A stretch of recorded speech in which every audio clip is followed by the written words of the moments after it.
Selamat pagi anak-anak semuanya. Semoga hari ini dalam keadaan sehat semua ya. Baik, pada kesempatan ini kita bertemu kembali. Kita akan mempelajari tentang materi gereja, yaitu Supoko Doa Spontan. Ya, kita mau belajar tentang doa spontan. Nah, namun sebelum itu kita mulai pertemuan kita pada hari ini dengan doa pembukaan. Kita sama-sama siapkan hati kita untuk berdoa. Dalam nama Bapa, Putra, dan Roh Kudus. Amin. Allah Bapa di surga, terima kasih Tuhan atas penyertaan-Mu kepada kami sampai pada saat ini. Sebentar lagi ya Tuhan, kami akan memulai pelajaran kami. Kiranya hadirlah di tengah-tengah kami, membimbing kami supaya pelajaran kami ini dapat berjalan dengan baik. Nama-Mu kami puji, kini dan sepanjang masa. Amin. Dalam nama Bapa, Putra, dan Roh Kudus. Amin. Oke, setelah kita berdoa, kita mau mulai pelajaran kita. Sebelum kita mendalami tentang doa spontan, ada baiknya kita mendengar dulu cerita, kita sama-sama menyimak cerita berikut ini. Teresia sudah sejak kecil akrab dengan Tuhan. Melihat bunga yang indah dan burung atau kupu-kupu yang berwarna-warni, ia berdoa. Betapa indahnya ciptaanmu ya Tuhan. Itu yang dikatakan oleh si Teresia. Mendengar guntur, ia berdoa. Tuhan, jangan marah sama Teresia. Lindungilah aku. Itu yang diucapkan oleh Teresia. Melihat pelangi yang beraneka warna di langit, ia berdoa. Oh Tuhan, bagus sekali kalung di langitmu itu. Itu yang diucapkan oleh Teresia. Macam-macam kata yang diucapkan Teresia yang begitu dekat dengan Tuhan. Waktu itu ia berumur 7 tahun dan dia selalu berdoa kepada Yesus. Katanya, Yesus, Engkau tentu suka bermain. Saya mau jadi bolamu. Kalau engkau, saya senang sekali. Kalau engkau mau sepak dan banting silat, dan engkau mau saya ke sudut, saya akan menunggu dengan sabar di situ. Itulah doa yang disampaikan oleh Teresia. Kedekatannya dengan Tuhan Yesus tampak ketika dia berdoa kepada Tuhan Yesus atas apa yang dia pikirkan, apa yang dia inginkan, apa yang dia mau. Itulah kisah cerita tentang Teresia yang dekat dengan Tuhan Yesus. Maka mari kita lihat setiap orang itu memiliki perasaan, reaksi spontan dalam menghadapi berbagai pengalamannya. Baik perasaannya itu senang, baik dia dalam keadaan sedih, bingung, kecewa, marah, kagum, dan lain-lain. Macam-macam reaksi seseorang itu. Namun pada umumnya setiap orang cenderung mengungkapkan atau menceritakan perasaan spontan yang dialaminya itu kepada orang lain. Apalagi ketika dia marah. Ketika dia marah, dia langsung ungkapkan rasa marahnya kepada orang lain. Ketika dia bahagia, dia ungkapkan rasa bahagianya kepada orang lain. Orang lain yang biasanya menjadi tempat untuk mengungkapkan perasaan. Mereka akrab, dekat, dan mau mendengarkan apa yang ada di dalam hati kita ungkapkan semuanya. Biasanya itu kita ungkapkan kepada orang tua kita, saudara-saudara kita, kepada teman dekat kita, kepada guru kita, dan kepada siapa saja yang dekat dengan kita. Nah, kisah itu kisah yang tadi itu, kisah si Teresia itu mau mengungkapkan bahwa setiap orang bisa mengungkapkan apa yang menjadi perasaannya, apa di dalam hatinya, apa yang ia pikirkan, bisa dia ungkapkan secara spontan. Termasuk sebuah doa, kita bisa ungkapkan secara spontan kepada Tuhan Yesus. Apa yang kita mau, apa yang kita inginkan, apa yang kita syukuri, kita ungkapkan kepada Tuhan Yesus secara spontan. Nah, sekarang mau kita lihat dulu bagaimana sikap kita, apa yang kita ungkapkan ketika kita mau berdoa berdasarkan kitab suci. Kita lihat kitab suci kita, buka masing-masing kitab sucinya, Injil Matius bab 6 ayat 5 sampai dengan 8. Yuk kita sama-sama menyimak cerita kitab suci ini. Dan apabila kamu berdoa, janganlah berdoa seperti orang munafik.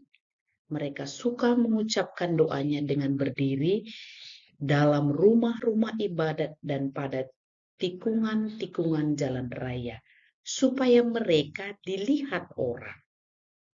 Aku berkata kepadamu, sesungguhnya mereka sudah mendapatkan upahnya. Tetapi jika engkau berdoa, masuk ke dalam kamarmu, tutuplah pintu dan berdoalah kepada Bapamu di surga yang ada di tempat tersembunyi. Maka Bapamu yang melihat yang tersembunyi akan membalasnya kepadamu. Lagi pula dalam doamu, janganlah kamu bertele-tele seperti kebiasaan orang yang tidak mengenal Allah. Menyangka bahwa karena banyaknya kata-kata doanya akan dikabulkan. Jadi janganlah kamu seperti mereka, karena mengetahui apa yang kamu perlukan sebelum kamu minta kepada. Oke, demikianlah bacaan kita dari Injil Matius tadi, bahwa Yesus sudah mengajarkan kita bagaimana cara berdoa yang baik dan benar. Tadi katanya berdoa yang baik dan benar itu adalah dengan masuk ke kamar, tutup pintunya, lalu berdoa dengan kusuk di sana. Lalu ucapan kita tidak boleh kita ucapkan dengan bertele-tele. Harus jelas, harus jelas kita menyampaikan apa yang kita mau, apa yang mau kita sampaikan kepada Tuhan Yesus.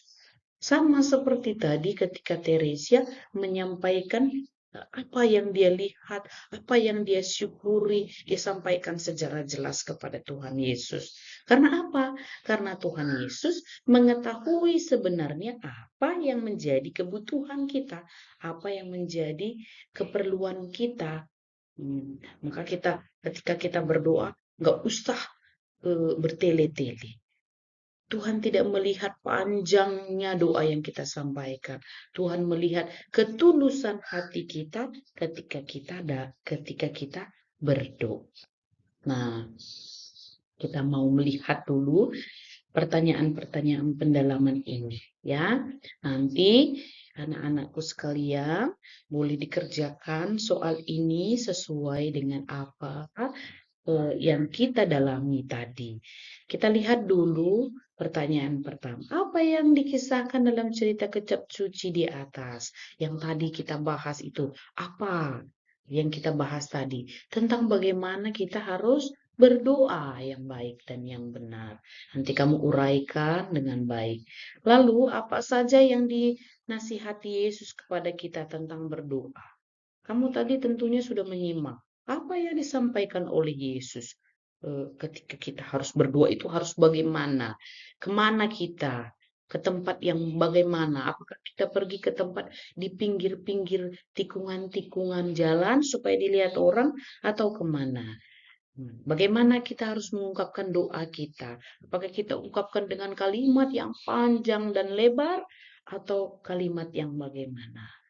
Lalu yang ketiga, bagaimana sikap kita waktu berdoa? Apakah sikap kita berdoa berdiri, jalan, joget-joget atau bagaimana? Nanti kamu kerjakan di lembar jawabanmu, di lembar kerjamu. Lalu yang terakhir, apa arti doa bagi kita? Apa arti doa bagi kita? Kalau tadi kita mengungkapkan sesuatu secara spontan kepada orang tua kita, apakah itu berdoa? Tentu tidak. Lalu kalau berdoa itu kita ungkapkannya kepada siapa? Kita menceritakannya kepada siapa? Begitu ya.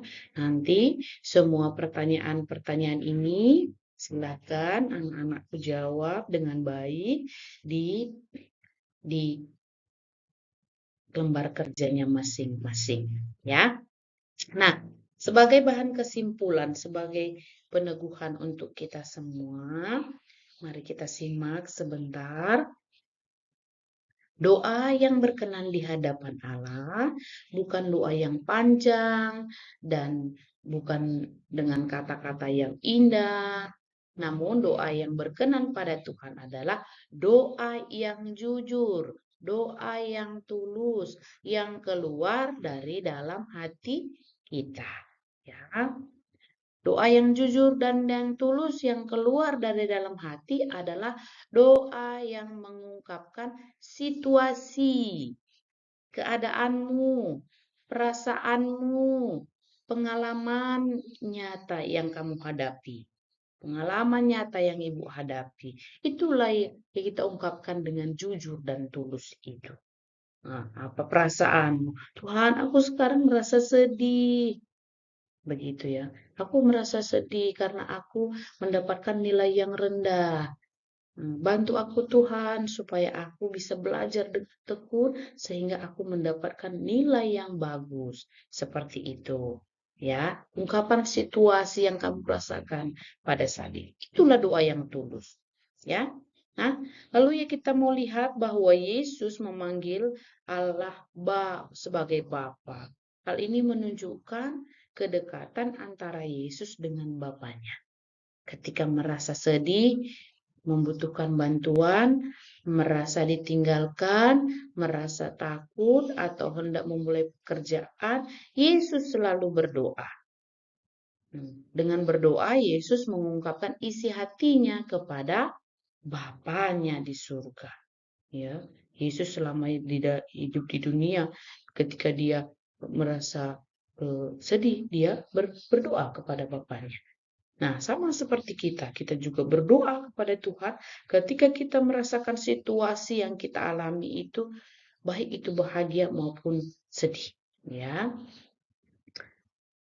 hal ini ditunjukkan pula oleh Santa Teresia. Ya, tadi kita belum simak cerita tentang aku. Tentang aku ini juga mengungkapkan kisah kedekatannya bersama Tuhan Yesus. Dia menyampaikan semua apa yang dihadapi kepada Tuhan Yesus. Mereka memandang Tuhan sebagai sahabat, sebagai Bapa yang selalu dekat, pribadi yang akrab dan pribadi yang setia mendengarkan semua isi hati mereka. Sama seperti kita ketika kita menyampaikan sesuatu yang kita alami kepada orang tua kita. Karena kita dekat kepada orang tua kita, maka kita sampaikan semuanya kepada orang tua kita, situasi yang kita alami. Begitu juga dengan doa yang kita sampaikan kepada Tuhan Yesus. Kenapa? Karena Yesus adalah sahabat kita. Karena Yesus adalah Bapa yang selalu dekat dengan kita. Karena Yesus adalah Dia akan membantu semua situasi yang kita hadapi sampai pada saat ini. Dia mengetahui segala sesuatunya. Maka kita ungkapkan doa kita secara spontan kepada Tuhan Yesus. Baik. Itulah pendalaman kita pada hari ini tentang berdoa. Nah, kita lanjutkan minggu depan pembelajaran kita. Anak-anakku nanti kerjakan tugasnya dengan baik di rumah. Lalu nanti boleh dikumpulkan kepada Ibu. Namun sebelum kita menutup materi ini, kita sama-sama berdoa secara spontan. Ibu akan pimpin, kamu ikuti dengan di tempatmu masing-masing. Kita berdoa dalam nama Bapa, Putra, dan Roh Kudus. Amin. Bapa di surga, terima kasih atas penyertaan-Mu kepada kami. Kami boleh mendengarkan firman-Mu bagaimana cara berdoa yang baik kepadamu. Kiranya Tuhan, Engkau selalu membimbing kami dalam setiap perjalanan hidup kami. Doa ini kami sampaikan kepadamu melalui perantaraan Kristus, Tuhan kami. Amin. Dalam nama Bapa, Putra, Roh Kudus. Amin. Terima kasih dan selamat pagi.